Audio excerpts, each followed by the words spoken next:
जय नरसिंहा। आज 11 मे नरसिंह जयंती।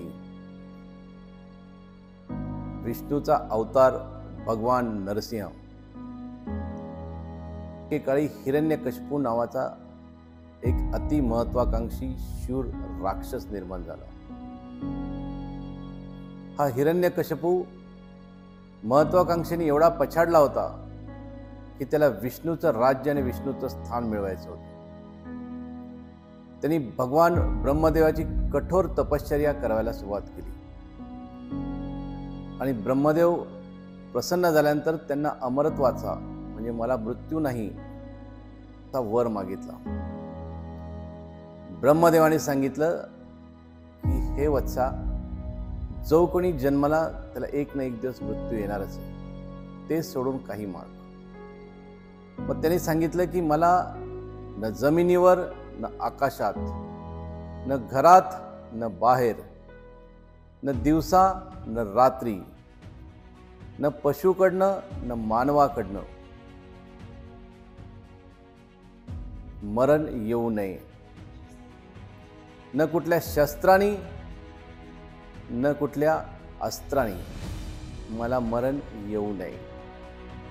थोडक्यात इनडायरेक्ट अमरत्व मागून त्यांनी ब्रह्मदेवाला तथास्तु म्हणायला भाग पाडलं। ब्रह्मदेवाने तो वर दिला। हिरण्यकशिपूला त्या शक्ती मिळाल्या। त्या शक्तीचा वापर करत तरी सर्वसामान्यांना त्रास द्यायला सुरुवात केली। चांगल्या लोकांना माझ्या सोबत या, नाही तर मी संपून टाकेल अशा पद्धतीची दम द्यायला सुरुवात केली। एक राक्षस म्हणून त्याचा दबदबा सगळ्या ठिकाणी वाढत गेला आणि त्याच्या कारवाया हळूहळू देव लोकांपर्यंत पोहोचल्या। मग त्यांनी विष्णूला सुद्धा आव्हान द्यायला सुरुवात केली। भगवान विष्णूने त्यावेळेस जे रूप घेतलं ते होतं नरसिंहाचं। कोण होता हा नरसिंह? नर आणि सिंह, अर्धा माणूस आणि अर्धा सिंह।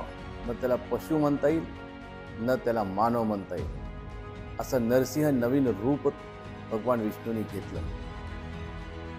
आणि नरसिंहानी न दिवसा न रात्री, संध्याकाळच्या वेळेस, न घरात न बाहेर, ओसरीवर स्वतःच्या नखानी त्याचं पोट फाडून त्याचा मृत्यू केला। न कुठलं शस्त्र वापरलं न अस्त्र वापरलं। आज पुन्हा ही नरसिंहाची कथा सांगायची का वेळ येते? होय, आज नरसिंह जयंती म्हणून नाही तर आपल्या देशावर ज्या पद्धतीचे अतिरेक्यांचं संकट, टेररिझमचं संकट, आणि ते फक्त आपल्या देशावर नाही तर संपूर्ण जगावर हैदोस घालतंय, ते हिरण्यकशिपूसारख्या नीच राक्षसापेक्षा काही कमी नाहीये। अशा राक्षसाचा वध करायला नरसिंहासारखा अवतार घ्यावा लागतो। कोण आहे ते अतिरेकी? मध्ये सर्वसामान्य लोकांमध्ये मिसळून जाणारे, मदरशांचा आश्रय घेणारे, शाळा कॉलेजचा आश्रय घेणारे, सर्वसामान्य निरपराध नागरिकांची ढाल बनवणारे, अत्यंत नीच। का करतात हे अतिरेकी? का गोळीबार करतात? फक्त स्वतःचं भय निर्माण करण्यासाठी, जनतेला भयभीत करण्यासाठी।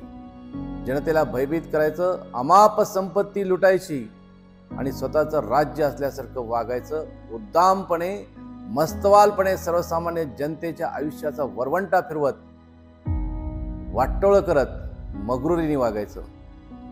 हा राक्षसाचाच प्रकार आहे आणि त्याचं नाव आहे अतिरेकी अथवा टेररिझम। ह्यांना कुठलीच आयडिओलॉजी नसते, ह्यांना कुठलाच धर्म नसतो, ह्यांना कुठली माया नसते, ह्यांना कुठलं कुटुंब नसते, ह्यांना कुठली जबाबदारी नसते, ह्यांना काही राज्याचं भलं करायचं असतं।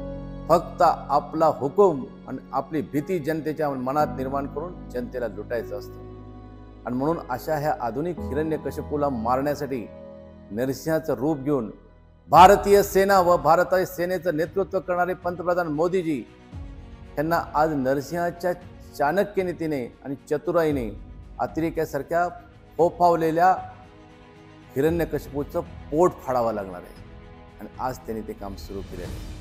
माननीय मोदीजी आपल्या टीमनी ह्या अतिरेक्यांचं पाळंमुळं आता संपूर्ण उखडून काढावं, त्यासाठी पाहिजे त्या बलिदानाची आणि योगदानाची आमची तयारी हे आपण सांगितलं पाहिजे. त्याचबरोबर मला जे वाटतंय ते सगळ्यात महत्त्वाचं ते म्हणजे आपलं स्वतःचं मनोधैर्य आपण टिकवलं पाहिजे, देशाचं मनोधैर्य टिकवलं पाहिजे, मिलिटरीचं आणि आर्मीचं मनोधैर्य टिकवलं पाहिजे आणि नेतृत्वावर प्रचंड विश्वास ठेवला पाहिजे.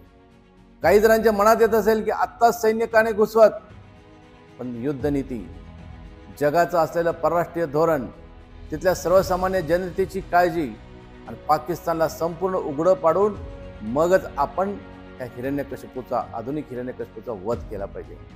आज शेकडो ड्रोन येत आहेत, आपल्या वेगवेगळ्या शहरांवर आदळत आहेत, पण आदळण्याच्या आतच आपली मिलिटरी, आपली वायुसेना त्यांना निष्प्रभ करते. मग का करायचं हे आपण, मलाही कधी कधी प्रश्न वाटतो की सरळ विमानं पाठवावे, मिलिटरीला आदेश द्यावे आणि पाकिस्तान संपून टाकावं. पण नाही, मोदीजी जेव्हा जेव्हा योग्य वेळ येतील किंवा जेव्हा सांध्य वेळ आली तेव्हाच हिरण्यकशिपू मेला. या अतिरेक्यांची संध्याकाळ कधी होणार आहे याचं गणित नरसिंहालाच माहीत होतं, तसं मोदीजींनाच माहीत आहे. आपण संपूर्ण विश्वास ठेवू आणि मोदीजींना म्हणू की मोदीजी, नरसिंह जयंतीच्या निमित्ताने आपल्याला आमची एकच विनंती आहे, एकही अतिरेकी यानंतर निर्माण नाही झाला पाहिजे.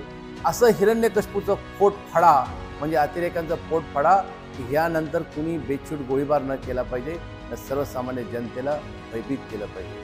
पुनश्च एकदा भारतीय सैन्याला आणि आदरणीय मोदीजींना आणि त्यांच्या संपूर्ण टीमला मी मनापासून तर शुभेच्छा देतोच, पण भगवान नरसिंहाचं स्मरण करताना जय नरसिंह, या देशातील अतिरेकी संपून टाक अशी प्रार्थना करतो.